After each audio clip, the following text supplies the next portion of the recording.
From a mysterious watermelon that tested studio executives to a tailor's accent inspiring an alien dictator. The Adventures of Buckaroo Banzai. Across the Eighth Dimension is packed with bizarre production secrets that rival its outlandish plot. This cult classic defied Hollywood conventions both on-screen and behind the scenes, leaving a trail of peculiar stories.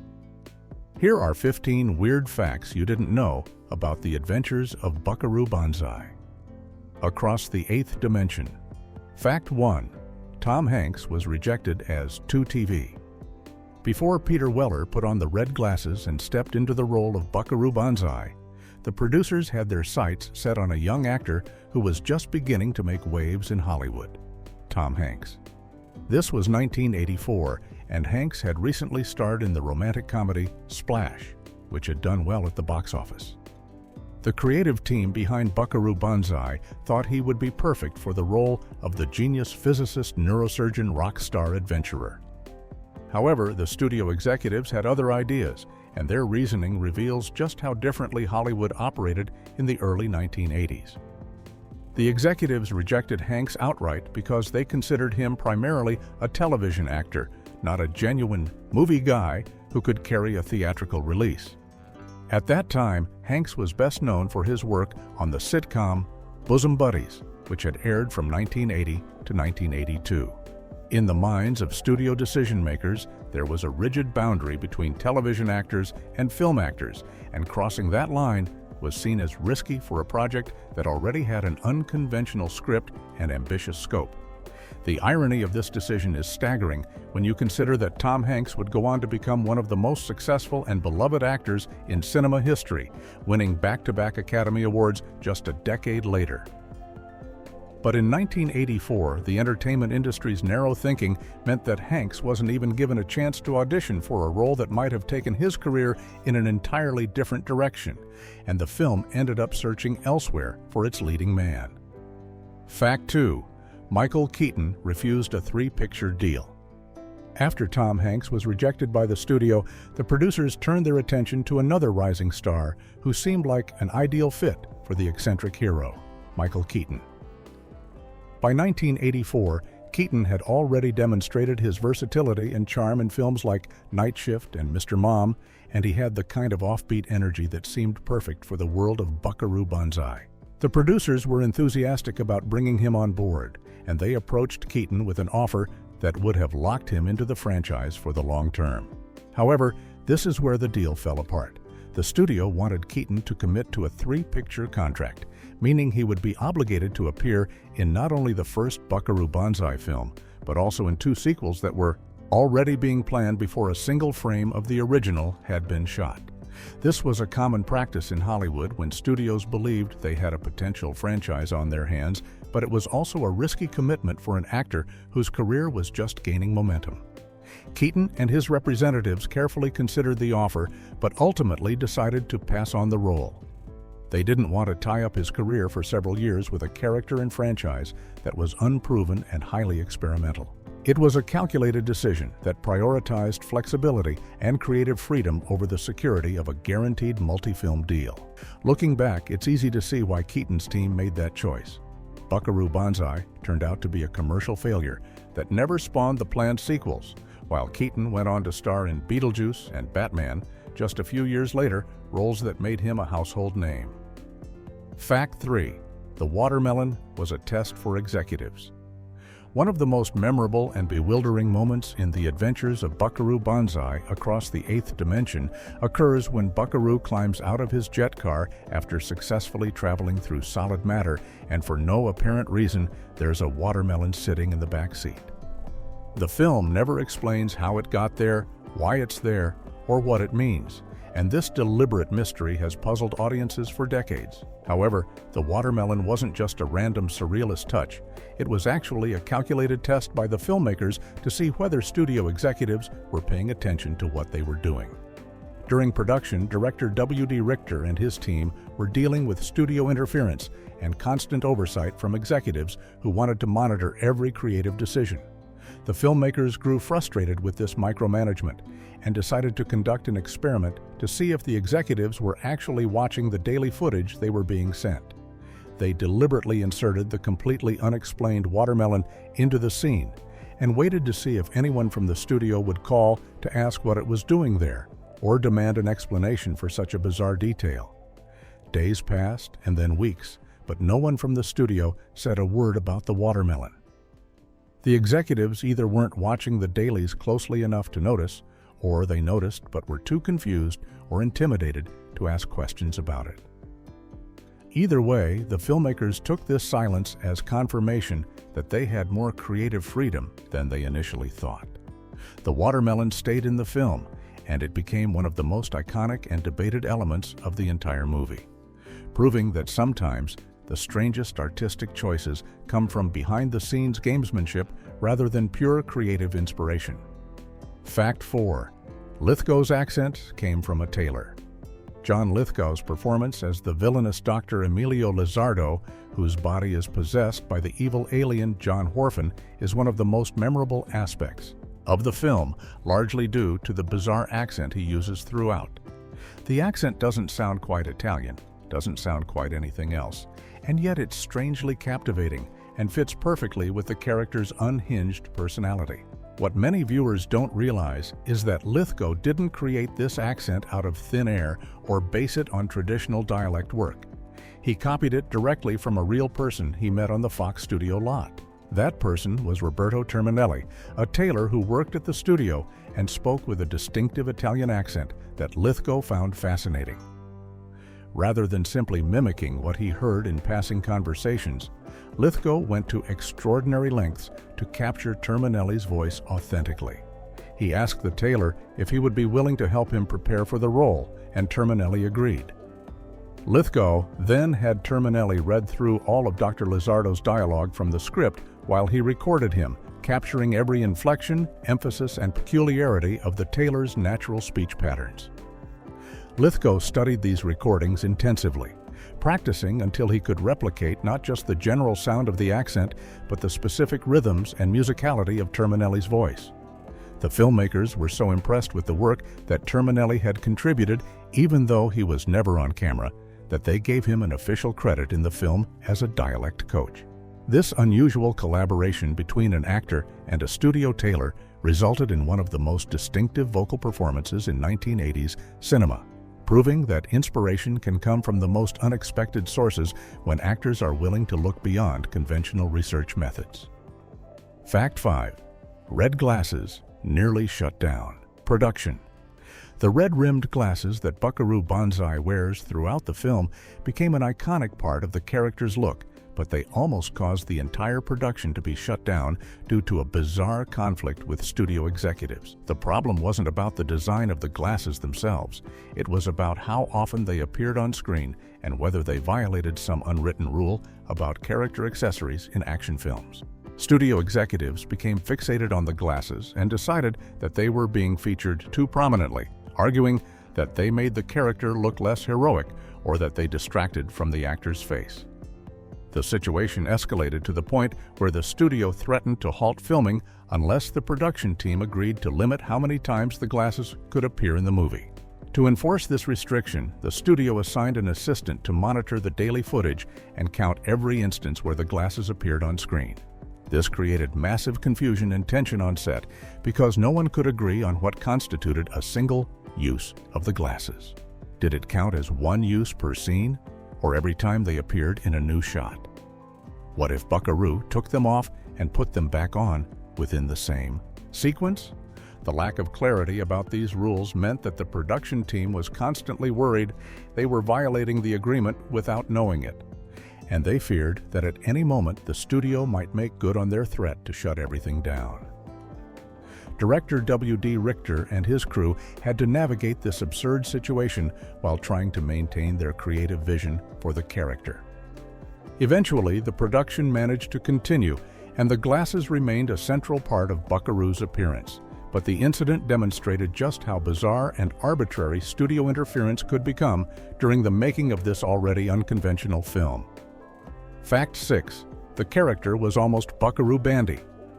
The title character of the film has one of the most distinctive names in science fiction cinema, Buckaroo Banzai, but that iconic name almost didn't exist.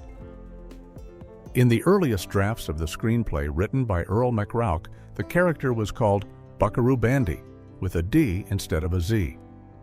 This might seem like a small difference, but it would have completely changed the sound and feel of the character and the entire film.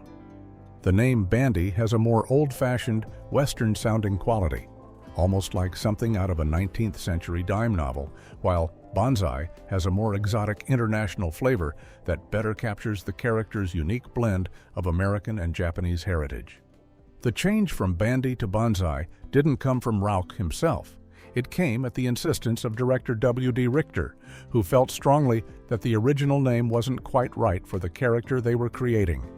Richter understood that the film was trying to build something completely new and unprecedented, a hero who could be equally comfortable performing brain surgery, playing rock and roll, conducting physics experiments, and fighting interdimensional aliens. Such a character needed a name that reflected all of these contradictions and possibilities, something that sounded both familiar and foreign, grounded and fantastic. After discussions between Rauch and Richter, the writer agreed to make the change, and Buckaroo Banzai was born. The name stuck not only for the character, but for the entire franchise that was being envisioned, including the promised but never produced sequel, Buckaroo Banzai Against the World Crime League. It's fascinating to imagine how differently audiences might have responded to the film if it had been called The Adventures of Buckaroo Banzai Across the Eighth Dimension. Would it have become the cult classic it is today, or would that one small change have made all the difference? Fact 7. Flux capacitor was recycled from this film. Science fiction fans know that the flux capacitor is the crucial component that makes time travel possible in Back to the Future, the 1985 blockbuster that became one of the most beloved films of the decade. However, what most people don't realize is that the design of the flux capacitor bears a striking resemblance to a key prop from The Adventures of Buckaroo Banzai Across the Eighth Dimension, the oscillation overthruster, which is the device that allows Buckaroo to drive through solid matter in the film's opening sequence. This similarity isn't a coincidence or a case of parallel thinking. It's because many of the same behind-the-scenes crew members worked on both films, and they essentially recycled and reimagined the prop design. Producer Neil Keaton is one of the key connections between the two projects, having worked on Buckaroo Banzai in 1984 and then moving directly to Back to the Future the following year, when the Back to the Future production needed to create a distinctive and believable-looking piece of technology that would become the centerpiece of their time machine.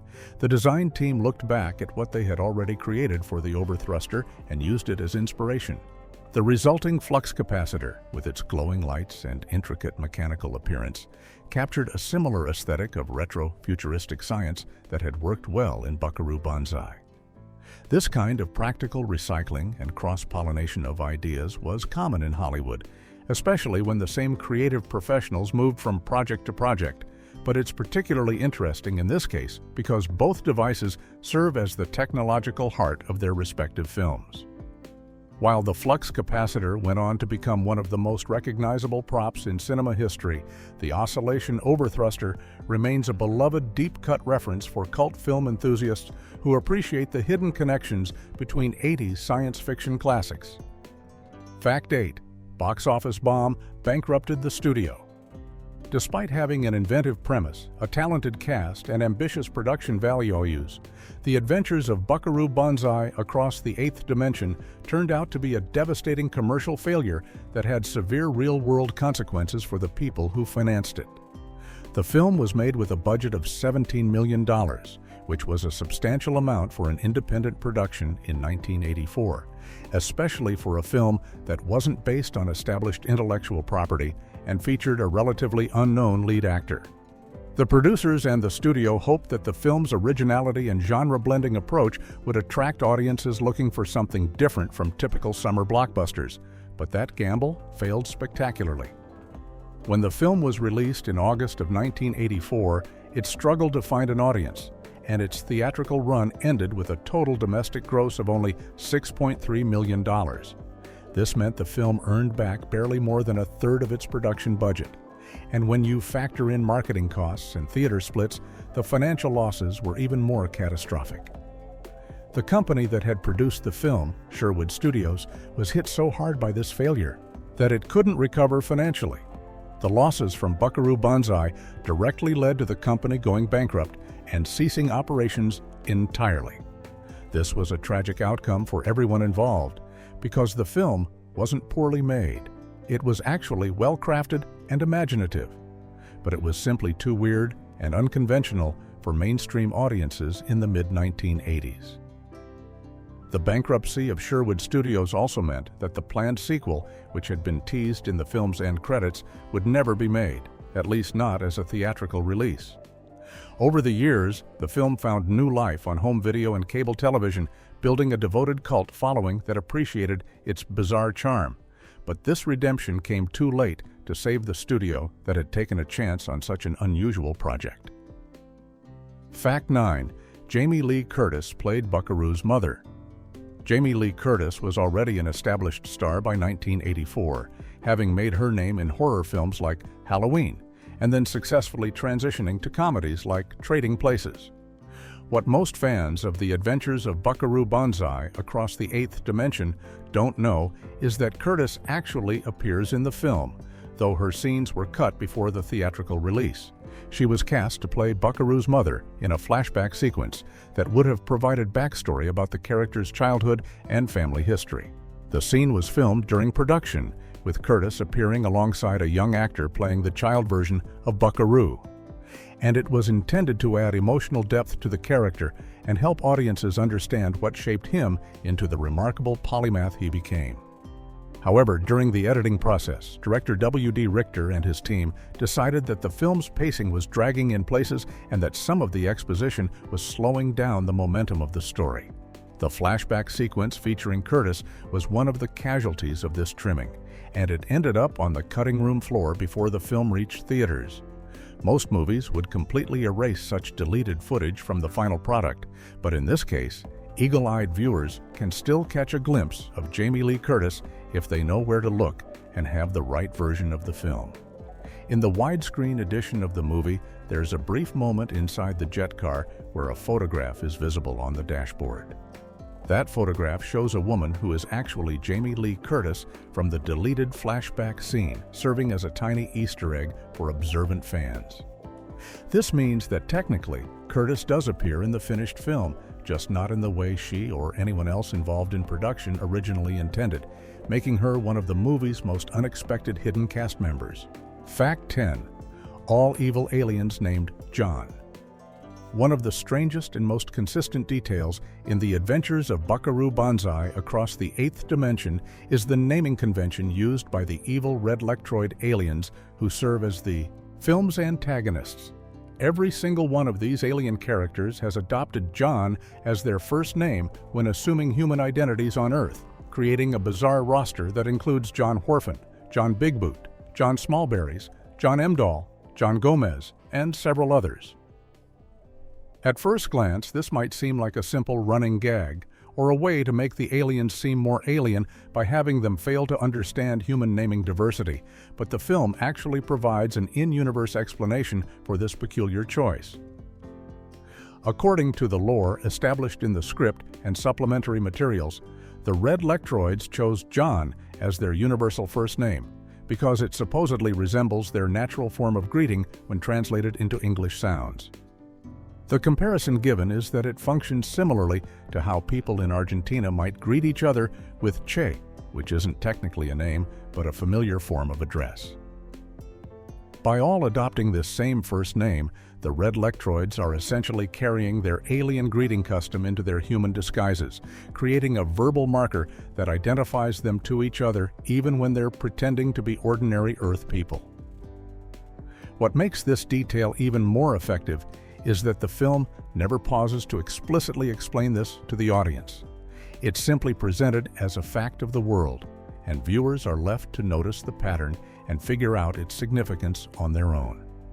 The result is that the John names become both comedic and slightly unsettling, a constant reminder that these characters are not what they appear to be, and that they are operating according to rules and customs that humans can't fully comprehend, even when those customs seem superficially similar to human behavior. Fact 11. The sequel finally came 37 years later.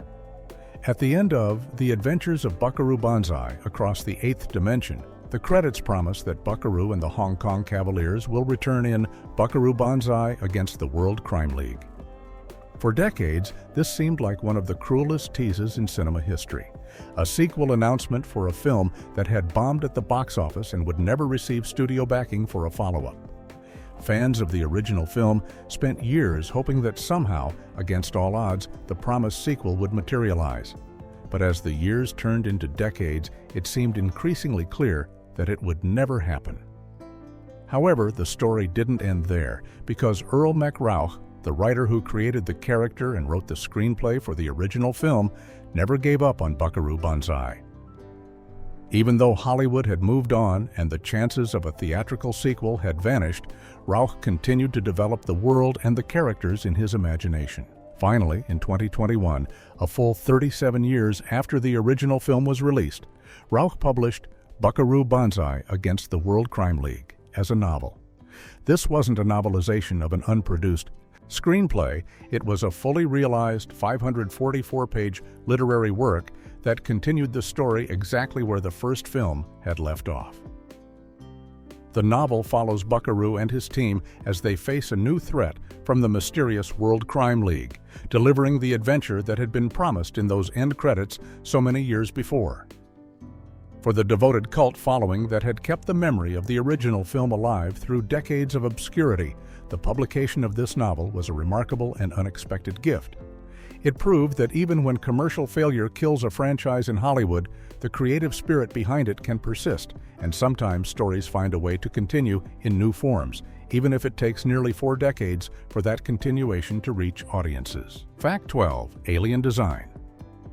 Inspired by dinosaur evolution theory, the red lectroid aliens in The Adventures of Buckaroo Banzai Across the Eighth Dimension have a distinctive appearance that sets them apart from typical movie aliens of the 1980s. They're not little green men, they're not insectoid creatures, and they're not simply actors in rubber suits with bumpy foreheads.